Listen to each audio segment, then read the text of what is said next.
Hi everyone, my name is Sébastien Lagree. I am the creator and founder of Lagree Fitness. Today I want to talk about the differences and the similarities between the M3K Plus on my right and the M3S on my left. So the M3S came before the M3K, and again the M3K and the M3S are both built on the same chassis, the same frame. This frame over here, so that's the M3 frame. So the M3, the M3S, the M3K, the M3X, and even the Evo 1 all share the exact same frame. So we're talking about very similar dimensions. 125 inches in length for the M3K, 127 inches in length for the M3S, so only 2 inches longer, 32 inches for the Carriage on the M3S, 32 inches on the M3K. Handles, if you have the wide handles on the M3K Plus, you're talking about 46 inches. Rotating handles, so when you buy an M3S or an M3K, they come automatically with the rotating handle. These are the rotating handles. Same thing, when you buy an M3K, it's gonna come exactly with the same handles. However, you can upgrade to the static handle. So here, those are the wide static handles. If you wanted to have this on the M3S, you can also have the wide static handle. So I can take these handles right now and I can attach them to the M3S if I want to. But that's gonna give you even more width. With the rotating handle in this configuration, we're talking about 41 inches in width.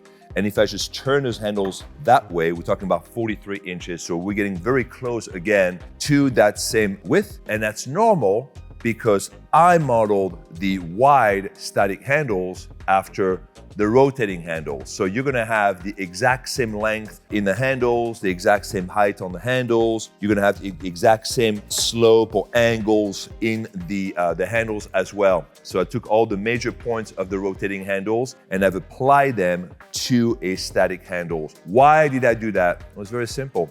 These rotating handles are great, but they're a little wobbly. And they're wobbly because you need room to be able to rotate them. But the problem is no one rotates them. Every single time I go to a studio and they have the rotating handles, they always teach with this configuration. No one bothers to actually turn and rotate the handles. So if you're not gonna do this, then there's no point of having a moving mechanism because this is wobbly.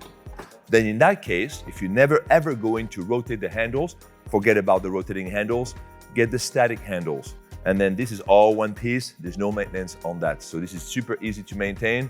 This eventually, the screws inside are gonna fall. There's screws over here from all the vibration and all the wear and tear. Okay, so this was the big difference really between the handles.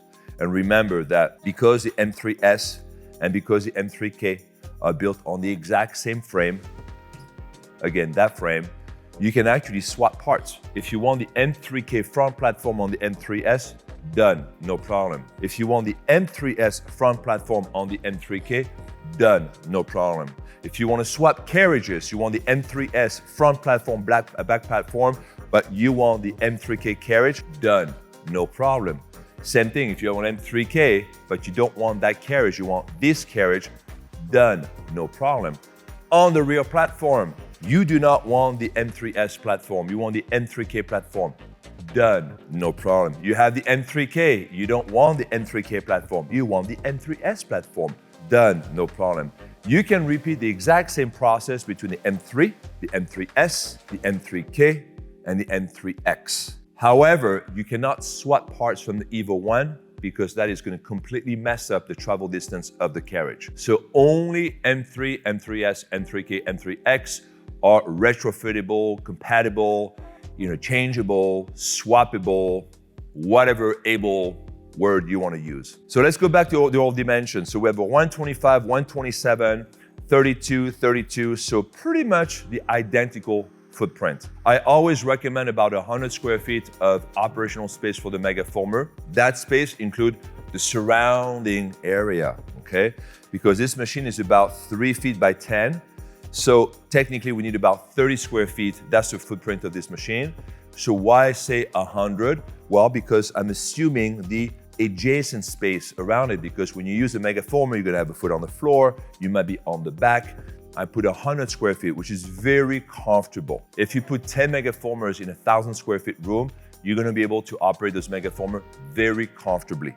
Matter of fact, you might be able to put 11 or even 12, but I say 100 because that way I am clear, okay? I know that people have plenty of room for the Mega. I'd rather have people have plenty of room for the Megas than people call me and say, hey, you know, I got 2 Megas that can't fit in my studio. So just know that. So about same footprint for both machines. What's the difference? Well, you might have seen me say it on earlier videos talking about the front platform. When I made the M3 platform, so the M3S is based on the M3. When I made the M3 platform, it was pretty much like a single pad and it was kind of wide. And then I realized, well, there were areas of the platform that were never used and never utilized. And I thought, well, maybe I can do something a little bit better. And I saw some common spots on the platform that were used all the time by different people. So what I do for the M3S, on the M3S, I added a second pair of handles. On the M3, we got our 2 handles over here for the wheelbarrow. On the M3S, I added another pair on the front. The pair on the front is going to make the wheelbarrow, the bear, the plank to pike more difficult because now you have your hands further out. Then what I did, I added some rails because essentially, if you look at the M3S platform, it's identical to the M3 platform in terms of length, okay? The only thing that I added is basically a nose over here and then the handles. And then since the side of the platform was never used, I thought, well, I'm gonna put some rails because then when you do the bear or plank to pike, you actually have something to grab with your wrist. And I like having a grip for the forearms. That way I feel it's more ergonomic than having hands flat on the platform. So I added the rails. And then what happened is this, we still have a lot of people who do kneeling inner thighs. So we have studios out there crazy about the kneeling inner thighs. So you can now do the kneeling inner thigh, obviously on the platform. We also have the same handles on the back. And we have another exercise called the mermaid, which we don't call the mermaid anymore, we call the side torso twist. You can't do this exercise either because the rails, well, prevents you from laying on your side. These exercises, I don't do that much anymore. We have to remember that Lagree is an evolving, it's a live method. We are evolving the workout, we are evolving the exercises, we are evolving the method. So certain exercises have left behind. The kneeling in the thighs, not an exercise to me that is just like, oh my God, I must have the kneeling in the thighs. So I need to consider that when I added the rails. And then same thing for the back end, for the mermaid or the side torso twist. We don't really teach this exercise anymore. There are way more efficient exercises that we do on the Megaformer for the obliques, okay? So anyway, so I added the rails, people started to complain. So when I did the M3K, I decided, you know what? I like these rails a lot. These are very beneficial. I love the handles on the front and on the back of the platform. Very efficient. So I'm gonna flush everything out. So we flushed these handles with a pad, and this is what you have on the M3K. On the M3K, you have your handles on the front and the back, and then you have the rail that is flushed. And that created a semicircle, like a C basically. That is the precursor to the Ring of Fire, by the way, because once I started to use the M3K platform, I'm like, oh my God, this is amazing, but it would have been even better if I had actually continuous bar around the platform. And that's what you find on the Mini, on the Micro, and partly on the Evo. So that Ring of Fire worked out really good. So here we have the rails, okay? Some studios swear by the rails. So not all the studios were turned off by the rails. We had a lot of the studios that actually love those rails. So today we still have studios opening today with this exact same platform. So it's up to you. And again, remember that you can order the M3S, and if you don't want the rails on the front platform or the back platform, you can either order the M3K platform or you can ask us to simply remove them. These can just screw off.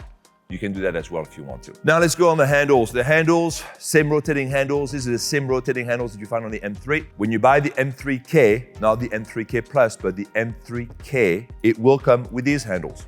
That's an option. The Plus handle is an option on the M3, on the M3S, on the M3K, on the M3X. Now, let's talk about the Carriage. So obviously, when I did the Carriage on the M3S, it's modeled after the M3. On the M3, pretty much what we had was 2 eyelets over here.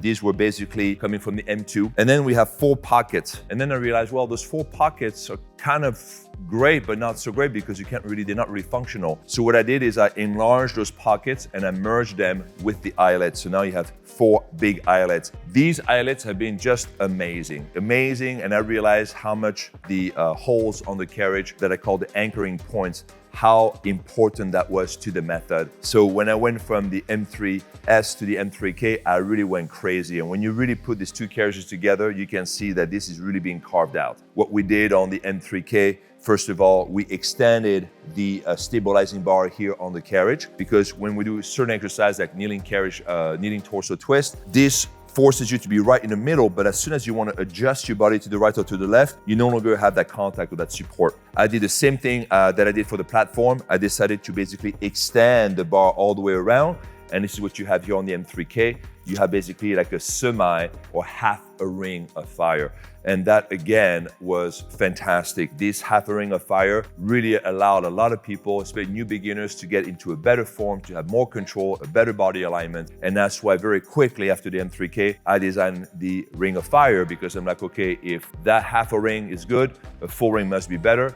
And it is. The full ring is better. So here, this doesn't have a half a ring of fire, just have the stabilizing rod over there. You do have the eyelets. One other reason that I put some eyelets on the front of the Carriage is by the time the M3S came around, I started to have a new accessory called the ramp. What is the ramp? The ramp is a motorized frame that fits underneath the machine and allows the machine to go up on the back end. So you literally can incline the machine and you can work at an incline. The ramp is fantastic, and it goes under every M3, M3S, M3K, M3X, and even the Evo. So this was another reason for me to have more anchoring points, is because when you start to work on a megaformer at an incline, you need a lot more places to secure your body on the Carriage. So this is why we have so many anchoring points on the M3K, M3X, and Evo 1 as well. So that was a big reason for adding those eyelets on the front. Then, of course, the M3S featured the same quick release system as the M3. So the M3, M3S, M3K, M3X all have the same standard quick release. If you want to order your M3S with a super fast, we can absolutely do that, not an issue. It's going to cost you extra. If you want to order your M3S with a new lightning spring change technology, no problem, we can do that. It's going to cost you extra. Then we go on the back end. On the back end, especially, we have another repeat of the front end. So the M3 and M3S, both of these machines have an identical, basically, front and back. On the back here, we don't have the multiple handles, which only have the regular handles. And it's same thing over here, I went to static handles because most of the people don't rotate the handles. They always keep the handles in that same position.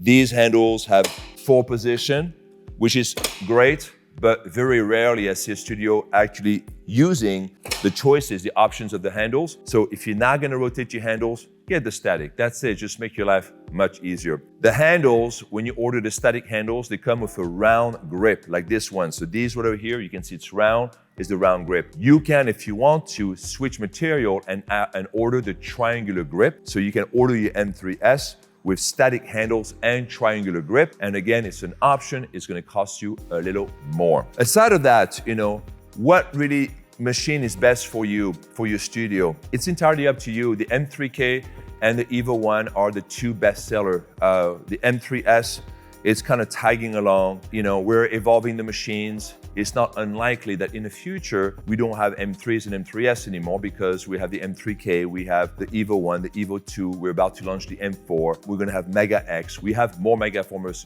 coming, and we start to kind of just move forward in that. So the M3S is a fantastic machine. I think that you can do the exact same exercise as you do the M3K Plus, minus or plus some extra ones because of some of the features on the M3S. But otherwise, it's a great machine, just like the M3K Plus. For me, when I look at these machines, I don't look at a machine as being better or not. I'm trying to imagine for you. For me, all these machines are part of a process, and I'm not done. All of these machines is for me to discover what works and what doesn't. And now we're about to digitalize the entire method and machinery. So the M4, the M5, the Supra, the Ultra, and the coveted iFormer. The iFormer, when it comes out, it's gonna be incredible, okay?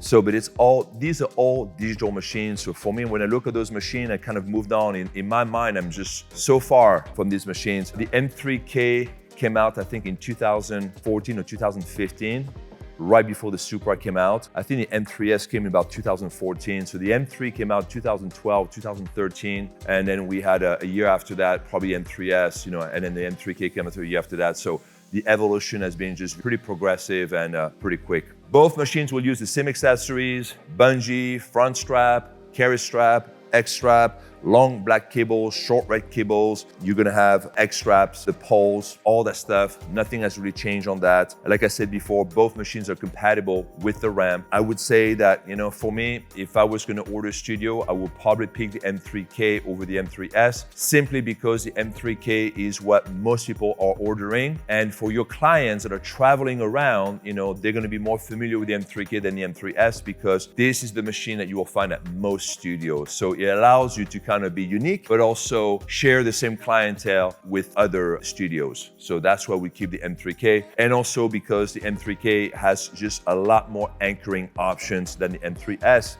If you're gonna be buying a megaformer, or if you're gonna be buying a license, but you're not really doing Lagree and you're gonna be doing more Pilates, then I would say the M3S or the M3 are better for you, because you have this more flatter pad. The M3S definitely has a lot more padding area than the M3K, but that's because we're moving to a muscular endurance workout, and we're doing a lot more kneeling and standing exercise on the M3K. We do a lot more exercise in an incline than we are on the M3S. So that was the logic, behind that. All right, guys, so I think I'm done here with this presentation. If you have any questions, concern, suggestions, recommendation, please email us or ask us at info@lagreefitness.com. Again, my name is Sébastien Lagree. Thank you for watching.